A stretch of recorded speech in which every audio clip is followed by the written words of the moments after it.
Ok les gars, on se retrouve pour un nouveau convoyage. Aujourd'hui convoyage un peu particulier. Là on est en Belgique, à Bruxelles. Faut que j'aille dans une ville qui s'appelle Bilzen, si je dis pas que de bêtises. Et on va récupérer une voiture électrique. Voiture électrique pour la rapatrier en France, donc dans les Yvelines. Je vais tout vous filmer le convoyage. Ça va être marrant. Là on est dans un autre pays. Donc il va falloir qu'on retourne en France avec une voiture électrique. Donc je vais tout vous filmer, le nombre de recharges et tout, combien de trajet il m'a coûté. On a pour 500 km à peu près, peut-être un peu plus en tout. Donc voilà, on se retrouve quand j'ai récupéré le véhicule. Bon, petite update les gars, je me suis enfoncé dans la Belgique. Là on est vraiment côté nord, proche de l'Allemagne. Apparemment j'ai un train dans une demi-heure, 10 minutes de train. Je récupère la voiture et ensuite je vous reprends sur la route. Et la barrière de la langue des fois ça peut faire aussi. Là je suis dans une partie où pas tout le monde parle français. Donc heureusement que l'anglais sauve, mais le néerlandais je connais pas encore donc. Bref, je récupère tout à l'heure. Bon les gars, j'ai fini en taxi. J'ai pas réussi à trouver le bon train, mais ça va, je suis proche. C'est les aléas, c'est comme ça. Je me préparerai un peu plus la prochaine fois. Comme vous voyez, on a toujours préparé les convoyages. Là, je me suis préparé en vite fait, donc bon, je perds un petit peu de marge, mais ça va, on est quand même bien rentable. Je vais reprendre dès que j'arrive dans la voiture.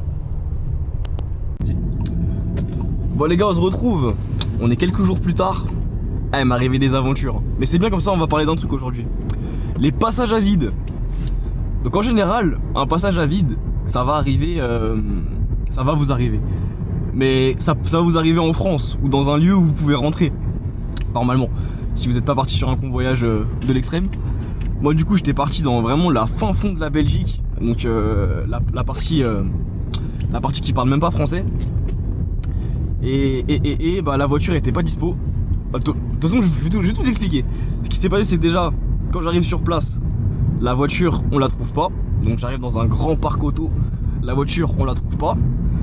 Ensuite quand on a enfin trouvé la voiture, j'ai pas les bons papiers. C'est à dire que le client ne m'a pas donné tout ce qu'il fallait. Ça je vous ai déjà dit mais faire attention aux papiers vraiment. Le papier qu'on vous donne à la base. Moi il me manquait un espèce de certificat que je puisse qui disait que je pouvais retirer la voiture. Je l'avais pas. Donc j'ai appelé mon client, nanana. Je perds 1 heure là-bas. Déjà je reste 1 heure pour avoir ce foutu papier. Une fois que je l'ai, donc le gars qui est censé me lâcher la gauve, il est content, c'est bon.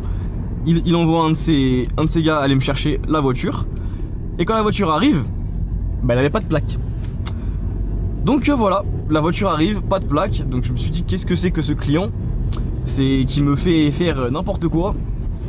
Donc résultat, bah moi voiture pas plaquée, je peux pas la prendre.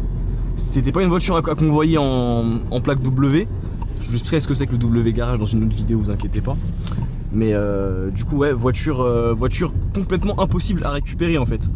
Vous ne vous préoccupez pas de ce que je fais, je me suis trompé de route. De toute façon là je suis dans ma voiture perso les gars. C'est pas un convoyage, mais fallait quand même que je termine la vidéo, vous expliquer ce qui s'est passé. J'allais pas vous laisser là-dessus. Donc hop. Donc tout simplement voiture impossible à récupérer. Sans plaque, pas d'assurance, elle avait rien. Donc c'est vraiment un truc, c'est inédit, genre ça va vous arriver des passages à vide, mais des passages à vide comme ça, genre voiture qui n'a pas de plaque, pas d'assurance, pas les bons papiers, c'est vraiment un combo qui arrive une fois dans l'année quoi. Faut vraiment pas avoir de chance. Du coup qu'est-ce qui s'est passé? Bah, j'ai dû donc contacter le client principal, enfin le client qui attendait la voiture pour lui dire que bah il m'a envoyé dans un plan un petit peu bourbier quoi.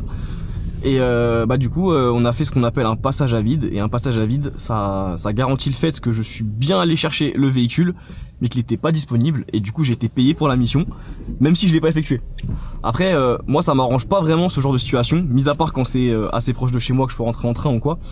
Mais quand c'est dans des endroits comme ça qui sont super loin, il était déjà 18h et quelques, donc quasiment 19, c'était impossible pour moi de rentrer en France.